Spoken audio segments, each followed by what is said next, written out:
ये है question number 4 exercise number 5.2 का, जिसमें हमें बोला गया है which term of the A B यानी कि अरिथमेटिक प्रोग्रेशन। एक हमें अरिथमेटिक प्रोग्रेशन दिया गया है 3, 8, 13। यहाँ पे मैं लिख लेता हूँ 3, 8, 13 एंड 18। तो विच term of A P is 78। तो यहाँ पे जो गिवन अरिथमेटिक प्रोग्रेशन दिया गया है उसके कौन से नंबर की टर्म यहाँ पे 78 होगी, तो वो हमें फाइंड करना है। यानी कि यहाँ देखिए कि जो भी अरिथमेटिक हम प्रोग्रेशन सीरीज होती है हमारी, उसमें हमें फर्स्ट टर्म को क्या बोलते हैं, ए बोलते हैं, सेकंड टर्म A2 है, ठीक है, थर्ड टर्म A3, ऐसे हम बोलते हैं, ठीक है। तो 78 वो कौन से नंबर की टर्म हो गई, यानी कि 13 है जो ये थर्ड नंबर की टर्म है, 18 है क्या है, फोर्थ नंबर की टर्म है। तो अगर हमें 78 कौन से नंबर की टर्म फाइंड करनी है, तो सबसे पहले हम 78 को क्या ले लेंगे, an, ठीक है। तो हम उसे an नंबर ऑफ टर्म कौन सी की, nth नंबर ऑफ टर्म मान लेंगे। तो यहाँ पे जो फॉर्मूला लगेगा वो कौन सा लगेगा, an equals to a plus n-1 into D. तो ये फॉर्मूला यूज़ करेंगे और यहाँ से n की अब वैल्यू हम निकालेंगे, तो हमें पता चल जाएगा कि 78 कौन से नंबर की टर्म है, ठीक है। तो उसके लिए जो जो हमें वैल्यू चाहिए उसमें से सबसे पहले देखिए an तो है हमारे पास, क्या है 78। तो 78 हम यहाँ पे रख लेंगे। a यानी कि फर्स्ट टर्म है हमारी, फर्स्ट टर्म कौन से अरिथमेटिक प्रोग्रेशन सीरीज की फर्स्ट टर्म है हमारे पास 3, तो लिख लेंगे 3 यहाँ पे। और n तो हमें फाइंड करना है, तो n-1 bracket close as it is. और d की वैल्यू क्या होगी, तो देखिए d क्या होता है, कॉमन डिफरेंस। तो d हम कैसे फाइंड करते थे, तो d हम फाइंड करते थे हमारी second term minus first term. तो सेकंड टर्म हमारी 8 और फर्स्ट टर्म है हमारी 3। तो 8 - 3 जब करोगे तो d की वैल्यू मिल जाएगी 5।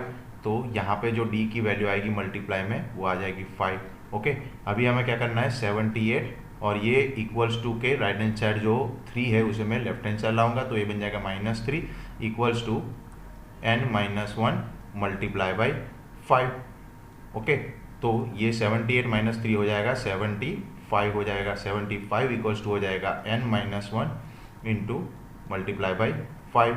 तो जब ये 75 और 5 कटेगा तो ये बन जाएगा 15, यहाँ पे 15 5 75 हो जाएगा और राइट हैंड साइड बचेगा n-1।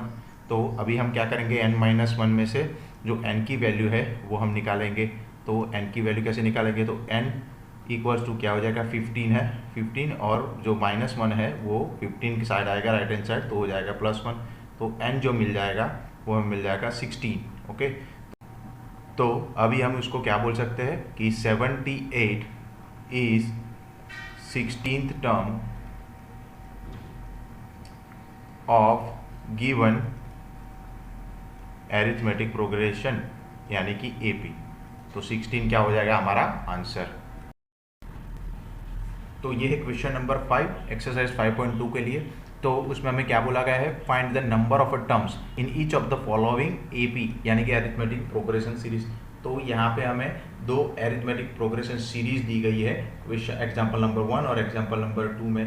तो दोनों में हमें नंबर ऑफ टर्म्स दिए गए हैं, जिसमें हमें लास्ट टर्म भी दी गई है, ठीक है। तो हमें क्या करना है, उसमें नंबर ऑफ टर्म्स कितनी है वो फाइंड करना है। यानी कि नंबर ऑफ टर्म्स हमने देखा था कि नंबर ऑफ टर्म्स हमें इससे डिनोट करते हैं n से, तो दोनों एग्जाम्पल में हमें n फाइंड करना है, ठीक है। तो चलिए देखते हैं हम कैसे उसे सॉल्व करेंगे।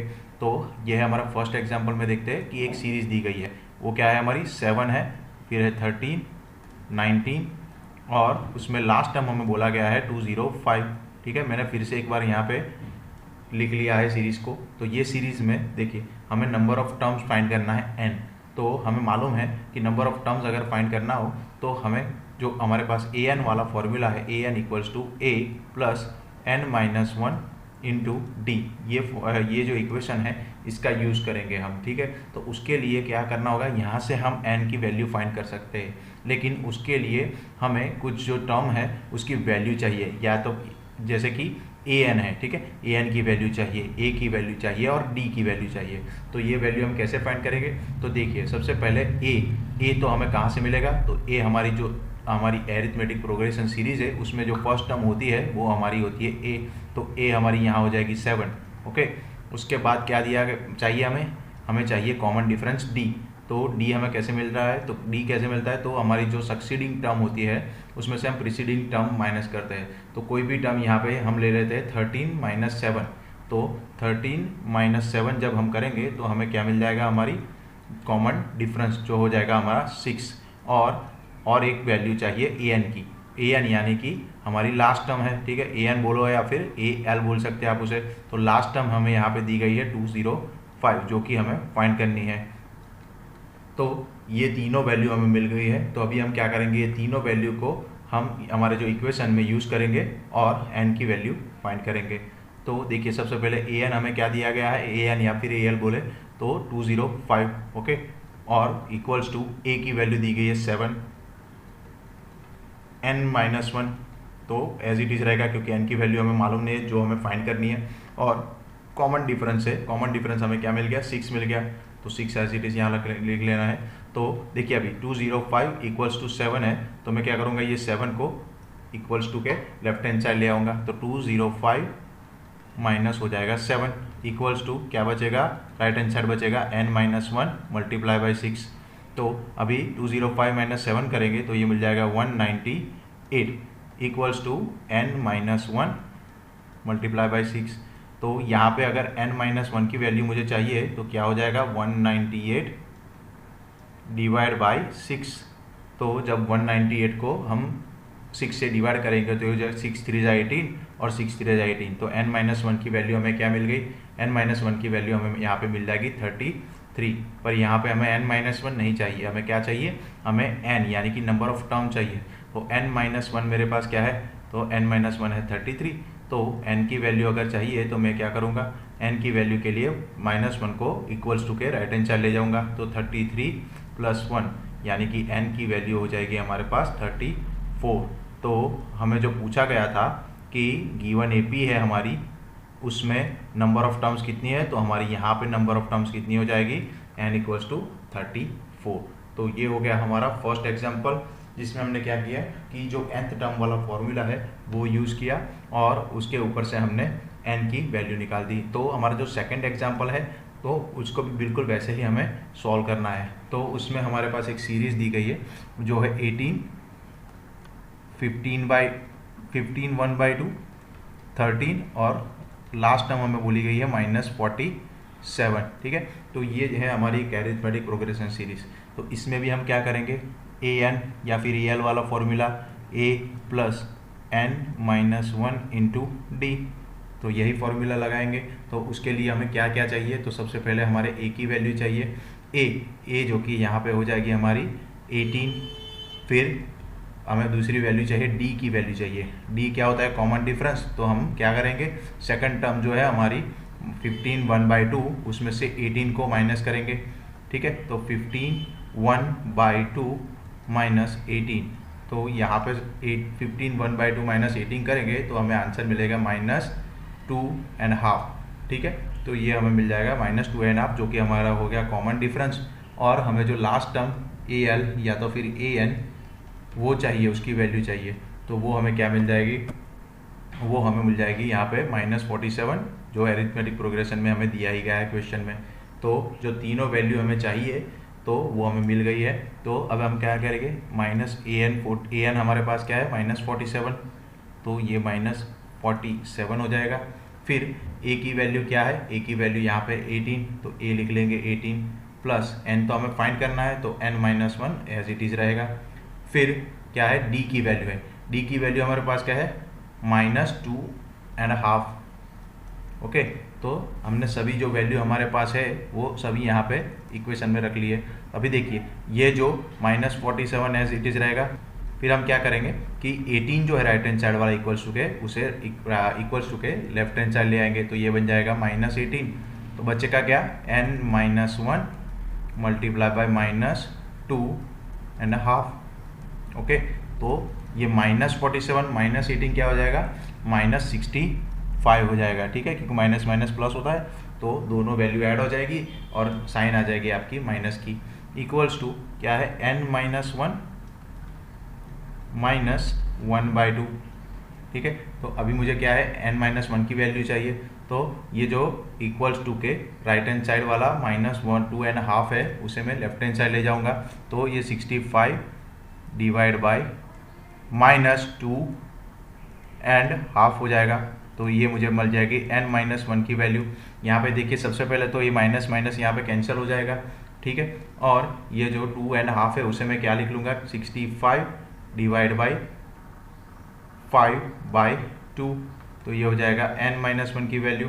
ओके, उसके बाद हम क्या करेंगे, देखिए यहाँ पे क्या हो जाएगा, 13 5 × 65 हो जाएगा, और ये जो 2 है वो 13 के साथ मल्टीप्लाई होकर बन जाएगा 26। तो n-1 की वैल्यू मुझे क्या मिल गई, 26। तो अभी n-1 की वैल्यू मुझे मिल गई, तो n-1 की वैल्यू से मैं क्या फाइंड करूंगा, अभी n की वैल्यू फाइंड करूंगा। तो n की वैल्यू फाइंड करने के लिए क्या हो जाएगा, n-1 26 है, तो n की वैल्यू क्या हो जाएगा, 26 + 1, तो n की वैल्यू हमें क्या मिल गई, 27। तो जो हमें क्वेश्चन एग्जाम्पल नंबर 2 में बोला गया था कि नंबर ऑफ टर्म्स फाइंड करना है, जो ए बी हमें दी गई थी उसकी नंबर ऑफ टर्म्स कितनी हो जाएगी, 27। तो यहाँ पे आपका क्वेश्चन नंबर 5 का दोनों एग्जाम्पल खत्म हो रहे हैं, ठीक है। तो क्वेश्चन नंबर 6 है एक्सरसाइज नंबर 5.2। तो उसमें हमें बोला गया है check whether -150 is a term of A P 11 8 5 and 2। तो एक यहाँ पे हमें एरिथमेटिक प्रोग्रेशन सीरीज दी गई है, वो क्या है 11 8 5 और 2। तो उसमें ये सीरीज में हमें चेक करना है कि 150 क्या one of the term of the given A P है या नहीं। तो हमें जो ए पी दी गई है उसकी कोई एक टर्म -150 है या नहीं, तो हमें ये चेक करना है। तो उसके लिए हम क्या करेंगे, हम वही वाला जो nth टर्म का फॉर्मूला है an = a + n-1 × d, यही यूज़ करेंगे। क्यों, क्योंकि यहाँ पे भी हमें क्या करना है, चेक करना है कि जो हमारी 150 है वो हमारी टर्म है कि नहीं एरिथमेटिक प्रोग्रेशन की। तो उसके लिए हमें यहाँ पे बोला गया है, क्या क्या दिया गया है, तो an हमें दिया गया है -150 लेना होगा, ठीक है। क्योंकि 150 हम लेंगे तभी हमें पता चलेगा कि ये 150 तो हमारी n टर्म है कि नहीं इक्वेशन क्या गिवन एरिथमेटिक प्रोग्रेशन सीरीज की, ठीक है। और दूसरा चीज़ क्या देखना होगा, ए हमारे पास क्या है, ए हमारे पास है 11 यानी कि first term. D common difference हमारा क्या हो जाएगा, तो हमारी सेकंड टर्म में से हम फर्स्ट टर्म माइनस करेंगे तो कॉमन डिफरेंस मिल जाएगा, तो 8 - 11, तो ये बन जाएगा -3। तो -3 हमारी आ गई कॉमन डिफरेंस। एन तो हमें चेक करना है कि अब टर्म है या नहीं। तो उसके लिए हम क्या करेंगे कि ये जो वैल्यू सभी दी गई है उसे हम 1 बाय 1 इक्वेशन में रखते जाएंगे। तो ए एन हमारे पास है -150, ओके। ए हमारे पास है 11, एन की वैल्यू फाइंड करनी है, ठीक है। और डी जो है हमें दिया गया है -3, ओके। तो यहाँ पे देखिए अभी मैं क्या करूँगा, 11 को इक्वल्स टू के लेफ्ट हैंड साइड ले जाऊँगा, तो -150 - 11, और यहाँ बचेगा n-1 -3।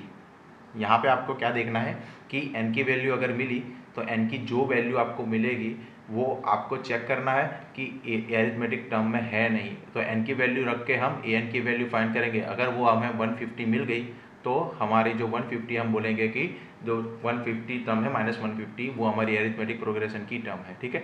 तो उसके लिए सबसे पहले n भी फाइंड करना पड़ेगा हमें। तो ये -150 - 11 हो जाएगा -161, और यहाँ पे देखिए जो -3 था उसे मैं यहाँ नीचे ले आता हूँ, डिवाइड कर लेता हूँ, तो इक्वल्स टू के लेफ्ट हैंड साइड तो डिवाइड हो जाएगा, और यहाँ बचेगा राइट हैंड साइड पे n-1। यहाँ पे देखिए माइनस माइनस पहले तो कट हो जाएगा, फिर हमें क्या चाहिए, देखिए 161 क्या है, 161 डिवाइड बाई 3 डायरेक्टली कट होगा नहीं, ठीक है, एग्जैक्टली वो डिवाइड होता नहीं है। तो उसके लिए हम क्या करेंगे, 161/3 को एज इट इज़ रखेंगे, और n की वैल्यू अगर फाइंड करेंगे तो क्या मिलेगा, 161 डिवाइड बाई 3 -1 आ जाएगा 161/3 के साथ। तो ये जो एक आंसर मिलेगा, ये 3 × 1 = 3, तो ये हो जाएगा 164 डिवाइड बाई 3। तो देखिए एक चीज़ यहाँ पे आप देख सकते हैं कि n की वैल्यू जो मिली है वो है 164 डिवाइड बाई 3। तो ये 164 भी 3 से एग्जैक्टली डिवाइड नहीं होगा, ठीक है, आपका आंसर डेसिमल में आएगा या तो फिर फ्रैक्शन में। तो एक चीज़ आपको यहाँ समझनी होगी कि कोई भी n की वैल्यू होती है वो हमेशा कैसी आती है, 1 17 19, ठीक है, वो होल नंबर में आ रही है, ठीक है, होल नंबर में आएगी। तो वो कभी भी ये फ्रैक्शन या डेसिमल में आएगी नहीं। तो यहाँ तो n जो है वो 164/3 आ रहा है, यानी कि एक रेशनल नंबर बोल सकते हैं। तो यहाँ पे क्या बोलेंगे, हमें पूछा गया थी -150 वो टर्म है कि नहीं, तो हम कहेंगे नहीं, -150 is not term of given AP. ठीक है, तो ये हो जाएगा आपका आंसर।